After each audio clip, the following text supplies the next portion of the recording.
where I wore, Mary Janes and White socks, and my father would come and pick me up in his hippie bus.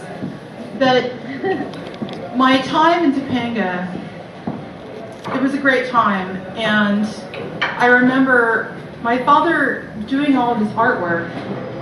He designed the album covers for the Burrito Brothers and for Neil Young and a lot of very famous people who came and sat in our patio and listened to us and played music for us when I was just very small and didn't understand this. But my memories of my dad at that time, he was so very much into the music. He would listen to the bands and then design his album covers.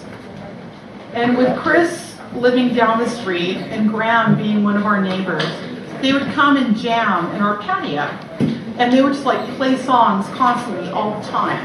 And Dad would listen to them, and that's how he would get his ideas for the album covers that they asked him to do. So, again, I'm like the bad comic between the bands. But it was an interesting time in everyone's life. My dad loved them, and he was also a musician of a kind. So he'd come and they would jam together. And I remember when they actually, Graham and Chris came and they were writing the Gilded Palace of Sin lyrics on our dining room table. And Dad decided that they should have a break from the creative process.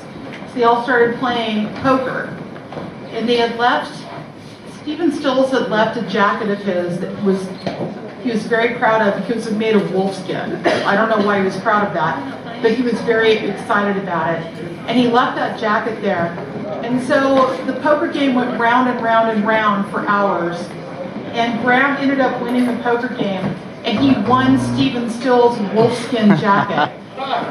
So when Stephen Stills came over the next time, he's like, "Tom, where's my jacket?" And he's like, "Oh yeah, I don't know, I lost it at the poker game, and Graham has it now." And he was like, "Graham who?" And Dad said, "Graham Parsons, God, seriously." But when they went out to do, when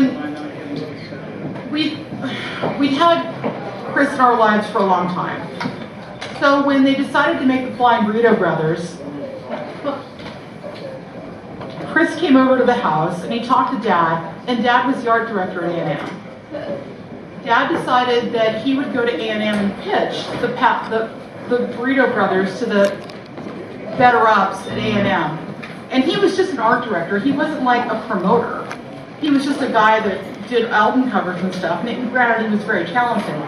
But he somehow sold them, Jerry Moss and all those guys, on being the entire promotion arm for the Burrito Brothers. So when they went out to shoot the Gilded Palace of Sin in the desert, he got A&M to totally spiff him for the limo, for everything, for buying the nudie suits. So they go out all the way to Joshua Tree, and I don't know if that's how Graham got his obsession with Joshua Tree. If that was the first time he'd been there, I have no idea. But Dad took them out there, and they're out there shooting the album. They're supposed to be in the limo on the shoot for a day. They're gone for 3.5 days, and A&M was now to pay for this. Well, in the meantime, A&M gets the bill for the nudie suits that Dad had bought, that they all wanted, because it was on his Diners Club card, which they all had back then. And now Dad's gone. The bill comes in, and it's in the thousands of dollars for the suits. It's like $15,000 a nudie suit for each member of the band. And they're still gone on the shoot for Gilded Palace of Sin. So when Dad got back, they were like, "What are you doing? You can't do this anymore." But he somehow got away with it because they didn't want to fire him because he's a really good art director. What I remember of Graham was that he was an incredibly sweet, kind person. That he would sit with me and try to teach me how to play guitar as a 5-year-old child. But he was a Southern gentleman a true talent whose time was cut short far too quickly. My father worked with a lot of people that died very young. He was the last person to see Janis Joplin before she overdosed. He worked with Jimi Hendrix at the Monterey Pop Festival. He knew Jim Morrison. But of all the people that died far too young, he used to say to me every single day, Graham Parsons was taken from us way too far. And I think all of you know that and believe that.